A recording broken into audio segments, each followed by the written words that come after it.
ये तुमरु का नाम कोई साधारण नाम नहीं है। पंच बेलपत्र, पंच पुष्प, पंच दुर्वा और पंच पात्र जल,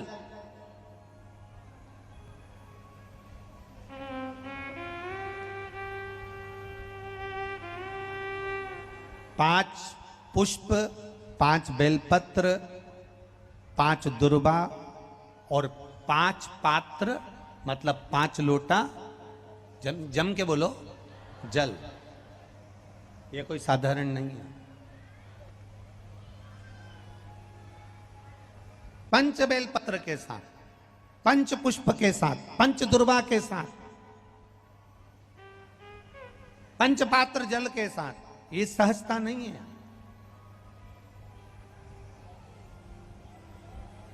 बहुत ध्यान दीजिएगा। बहुत जिन जिन बच्चों के विवाह में देरी हो रही हो, बेटा बेटी के विवाह में देरी हो रही हो, या सफेद आंकड़े की जड़ तुमरुका जी के नाम से बांधने के बाद भी गर्भ नहीं ठहर रहा, तो ये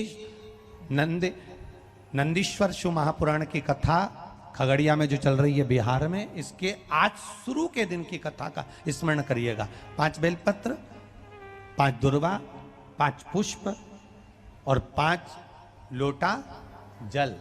सोमवार के दिन शिव जी के मंदिर में प्रातः के समय पर बाबा को 1 बेलपत्र, 1 दुर्वा, 1 पुष्प, 1 लोटा जल समर्पित कर कर थोड़ी देर रुककर श्री शिवाय नमस्तुभ्यम या पंचाक्षर मंत्र ओम नमः शिवाय स्मरण कर कर, महामृत्युंजय मंत्र का स्मरण कर कर, फिर बेलपत्र, फिर दुर्वा, फिर पुष्प, फिर जल, ऐसा 5 पंच बेलपत्र, पंच दुर्वा, पंच पुष्प, पंच पात्र जल तुमरुका जी का नाम लेकर समर्पित कर कर उस जल का आचमन करिए। 5 सोमवार या 7 सोमवार करिए, बाबा गर्भ अवश्य ठहराएगा और संतान अवश्य हो। तुमरुका जी के नाम का स्मरण ही जीव का आनंद दे जाता है। बोल तुमरुकेश्वर महादेव की, नंदीश्वर महादेव की। शिव के नाम का उच्चारण हमारे जीवन का सुख दे जाता है। बिंदु प्रेत योनि में पड़ा है, चंचुला देवी ने तुमरुका जी से कथा का रसतत्व ग्रहण किया है। रसतत्व, पंच पुष्प, पंच बेलपत्र, पंच दुर्वा और पंच पात्र जल का महत्व आज तो जितने लोग टीवी पर सुन रहे हैं, आस्था चैनल पर सुन रहे हैं, फेसबुक यूट्यूब पर सुन रहे हैं, या इस खगड़िया नगर में श्रवण कर रहे हो, तो जरा ध्यान से सुनना। मान लो ये शिवलिंग, ये जलाधारी किसी किसी मंदिर में नंदी मंदिर के बाहर होता है, गर्भगृह के बाहर। बोलो सही है कि गलत है? अब जरा समझ लेना बहुत अच्छे से हैं। किसी किसी मंदिर में नंदी जो मंदिर अंदर का होता है गर्भगृह, उस गर्भगृह से बाहर होता है। किसी किसी मंदिर में नंदी का जो शिवलिंग होता है भगवान का, उसके सामने जो जलाधारी होती है, नंदी उसके सामने होता है। बोलो करें दर्शन। किसी किसी मंदिर में नंदी, शंकर भगवान में मंदिर में अगर छोटी जगह है तो साइड में भी नंदी हो जाता है। करें दर्शन। कहीं कहीं शिवलिंग है, जलाधारी है, सब कुछ है, गणेश जी नहीं है, कार्तिकेय जी नहीं है, पार्वती जी नहीं है, केवल शिवलिंग है, जलाधारी है और नंदी है। करें हैं दर्शन। किसी किसी मंदिर में केवल शंकर भगवान का स्वरूप विराजमान है, शिवलिंग विराजमान है, नंदी नहीं है। तो शिव महापुराण की कथा यहाँ वर्णन कर रही है, उसको जरा समझिएगा। शिव पुराण कहती है, भगवान शंकर का चरित्र कहता है, शिव तत्व कहता है कि जिस मंदिर में नंदी जहां विराजमान, जिस जगह पर विराजमान है, सामने बैठा हो, गर्भगृह के बाहर बैठा हो, या तिरछे में बैठा हो, या शिवलिंग जिस भाव से विराजमान है, आप अपनी जो आराधना कर रहे हो, आप अपनी जो भाव से पूजन कर रहे हो, आराधना कर रहे हो, सेवा कर रहे हो, उसमें तुम्हारे भीतर ये भेद नहीं आना चाहिए कि इस मंदिर में नंदी तो बाहर है ही नहीं, तो मैं पूजन कैसे करूं। इस मंदिर में तो नंदी सामने बैठा है, तो मैं पूजन कैसे करूं। इस मंदिर में नंदी तिरछा बैठा है, तो मैं इसकी पूजन कैसे करूं। इस मंदिर में तो पार्वती जी नहीं है, गणेश जी नहीं है, सदानंद कार्तिकेय जी नहीं है, तो मैं पूजन कैसे करूं। शिव महापुराण की कथा कहती है, भाव हमारे भीतर नहीं आना।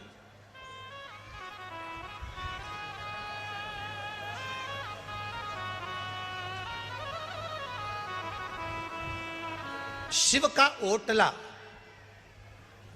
ओटले से मतलब है कि कहीं कहीं वृक्ष के नीचे भगवान शंकर बैठे रहते हैं, तो वहां मंदिर नहीं होता, केवल एक ओटला है, केवल ओटला, और उस पर शिवलिंग रखा हुआ, केवल एक ओटले पर भगवान शंकर का शिवलिंग रखा है। या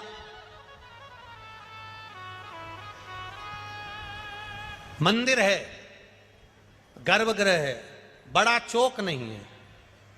शिव महापुराण की कथा कहती है, जहां पर शंकर भगवान विराजमान होते हैं, जहां शिवलिंग रखा हुआ होता है, जिस ओटले पर शंकर भगवान का शिवलिंग विराजमान होता है, जिस गर्भगृह में शंकर भगवान का शिवलिंग विराजमान होता है, अगर वहां नंदी का भी तुमको दर्शन नहीं हो रहा है, वहां नंदी तुम्हें दिखाई नहीं पड़ रहे हैं, तो भी तुम यह मान कर चलना कि बिना नंदी के शंकर भगवान वहां बैठा ही नहीं है। ओटले पर भी अगर बैठा है तो नंदी की पीठ पर ही बैठा है। नंदीश्वर ओझल कहते हैं 3 दिन तक माता पार्वती जी को नंदी नहीं दिखे, 3 दिन तक। अब जब 3 दिन तक माता पार्वती जी को नंदी नजर नहीं आ रहे, 3 दिन तक माता पार्वती जी को नंदीश्वर नहीं दिखे, तो पार्वती जी के हृदय में भाव आया कि नंदीश्वर गए कहाँ हैं आके। अब 3 दिन तक ना दिखने के बाद में नंदीश्वर ने एक छोटे से बछड़े का रूप ले लिया, और छोटा सा गाय का बछड़ा, छोटा सा गाय के बछड़े का रूप रखकर नंदीश्वर भगवान शंकर जहां तप साधना कर रहे थे, गाय के बछड़े का रूप धरकर नंदीश्वर भगवान शंकर के पास में आ गए, और बछड़े का रूप लेकर नंदीश्वर शिव जी के पास में आकर जब रंभाना प्रारंभ करा, मां कहकर पुकार रहे हैं, मां कहकर पुकार रहे हैं, ओम कहकर पुकार रहे हैं, मां कहकर। एक बेलपत्र, फिर 1 लोटा जल शंकर भगवान को चढ़ाना, और उस जल का आचमन करना, ये सहजता नहीं।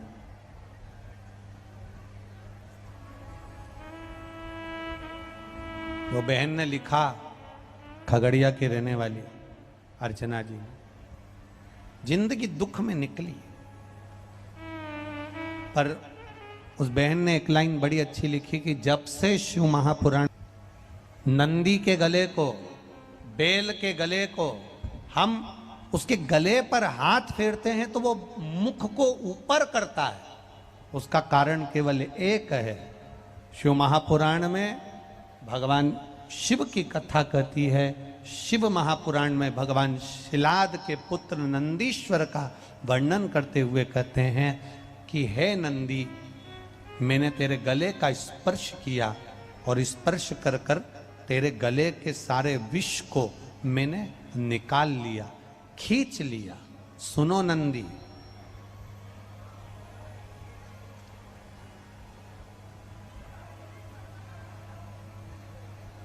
तुम्हारे नाम को लेकर